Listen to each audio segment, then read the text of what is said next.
देश में करीब 6 महीने बाद पहली बार कोरोना के एक्टिव केस की संख्या 3 लाख से कम हो गई है।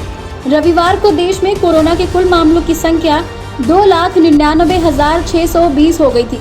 ये जानकारी स्वास्थ्य मंत्रालय द्वारा जारी किए गए आंकड़ों में सामने आई है।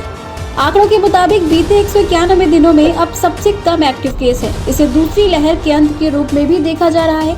इससे पहले स्वास्थ्य मंत्रालय द्वारा त्योहारों को लेकर लोगों को सचेत रहने के लिए भी कहा जा चुका है।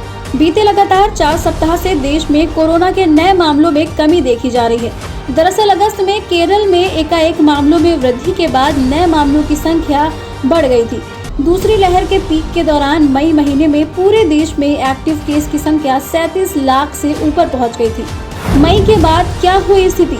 मई के बाद से दक्षिण भारतीय राज्य केरल में भले ही असमान रूप से मामले बढ़े, लेकिन अन्य राज्यों में मामले सामान्य ही रहे। नॉर्थ ईस्ट सहित कुछ राज्यों में भी केस बढ़े थे, लेकिन केरल की स्थिति चिंताजनक बन गई थी।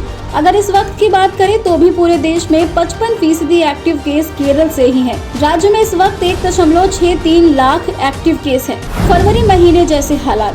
अब जो एक्टिव केस की स्थिति है वो लगभग इस साल के फरवरी महीने जैसी है, जब देश में दूसरी लहर की शुरुआत नहीं हुई थी।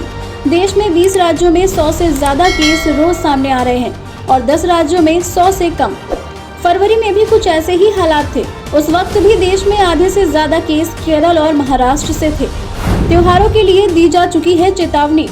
इस बीच देश में वैक्सीनेशन की रफ्तार भी बेहद तेज स्पीड पर बढ़ाई गई है, लेकिन स्वास्थ्य मंत्रालय और एक्सपर्ट्स की तरफ से लोगों को लगातार चेतावनी दी जा रही है कि त्योहारों में सजगता बरतनी है। मास्क लगाने और सोशल डिस्टेंसिंग बनाए रखने जैसे नियमों पर जोर देने की बात कही गई है।